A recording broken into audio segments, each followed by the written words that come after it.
What's good, ladies and gents? Welcome to the MKO Pugilism Boxing channel where we talk all things boxing. Remember to like, subscribe, hit the bell notification, put it on all so you get notified of all the latest content on this channel as and when it drops. So without further ado, let's get into this one.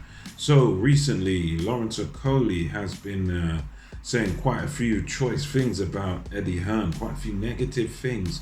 There's some tweets that he's since deleted that were using a picture of Leonardo DiCaprio, a guy that was in the film Django Unchained, starring Jamie Foxx, and DiCaprio is this character, and he had these black guys fighting in Mandingo fights and stuff like that, and he insinuated that Eddie Hearn is somehow fill in the blanks, and he was suggesting by using this picture in tweets that have been since deleted a while ago that Eddie Hearn is like a slave master basically. So he kind of played, some people would call it the race card in a sense, and sort of had these suggestion that Eddie Hearn's a bit of a slave master, etc., etc.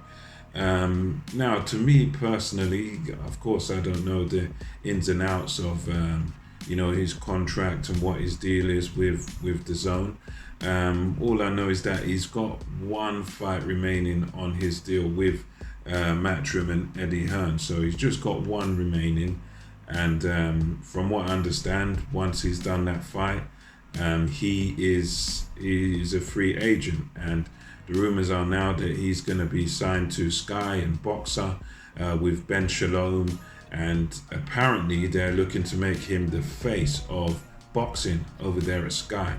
Now, to me, from what I've observed of Eddie Hearn, obviously, don't know these people personally, but from what I've seen of him, he seems to, at least in my view, compare quite favorably to a lot of other promoters, like the old heads like Frank Warren and also Bob Arum, the two other huge promoters, and of course Don King. You hear of guys like that, especially Don King, robbing fighters of money. I remember Mike Tyson years ago talking about Don King charging him like $100,000 for towels, and then finding all of this crooked stuff in his contract. And you hear, of course, over the years of guys like Frank Warren going to court with a lot of his fighters, and such as Joe Calzaghe, and there's been several lawsuits. It's well documented between him and his fighters. Bob Arum, you had the famous thing with Floyd Mayweather not liking the deal, claiming I think he claimed it was a slave deal or something, and him buying his way out of the contract. And you had Mikey Garcia with Bob Arum and Top Rank having to wait for a number of years. I think he had to wait for about 2 years or something, just in order to get out of his contract with Bob Arum. But when it comes to Eddie Hearn and Matchroom, you don't really hear such stories. You don't really hear stories of fighters that they're unhappy and they take him to court, sort of thing. I've never heard a court case with Eddie Hearn, and he's the type of promoter that seems a little bit at ease. He seems to be, he's the type of guy that at the moment fighters are leaving him. Certain fighters are leaving him freely. Chris Billam-Smith, and of course we're talking about Lawrence Okolie now. So to me, he seems quite the opposite of a slave master. I mean, he's done well with Lawrence Okolie. He's got his name known. He's got him to box on Sky when Matchroom had the contract with Sky. And I'm pretty sure that Lawrence Okolie is a very well-paid fighter. So I think this whole idea that Eddie Hearn's holding him back in any type of way is, to me it seems to be false, really, because he's a world champion. Eddie Hearn's got him, he's an undefeated cruiserweight world champ, and I find it hard to see how he could sort of be any further along. I mean, they've tried, I think, to make the Maris Bradis fight, and Bradis has come to his fight dressed as Super Mario or something silly.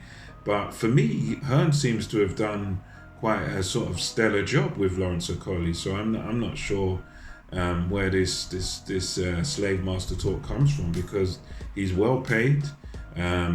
He's got the ability to leave. He's got the one fight left, and for all we know, I mean, it could maybe be to do with Eddie Hearn sort of wanting him to honor that last fight that he's got in the contract, and maybe Lawrence Okolie doesn't want to honor that part of the contract and he wants to go before having this last fight. Maybe that's what the deal is, but from what I can see, he's a well-paid cruiserweight world champion, well-known guy, and he's got the freedom to leave, and he's taken that opportunity to leave. So Eddie Hearn's not doing what other promoters have done in the past. He's not holding his fighters back. Fighters that want to leave and get a better deal elsewhere. Eddie Hearn, he might not be happy about it, but he certainly does allow fighters to sort of come and go. Dillian White has been doing fight-by-fight deals with Eddie Hearn, and he's quite loyal to Eddie Hearn, but he's not under contract with Matchroom. He just works with them fight by fight, and Eddie Hearn allows fighters to do that and have a bit of flexibility and freedom. So to me, I think this slave master idea is very unfounded, at least in my view. But anyway, let me know what your thoughts are on this in the comment section below. Do you agree with Lawrence Okolie, the slave master thing, or do you, like me, disagree? And till next time, it's MKO Pugilism over and out.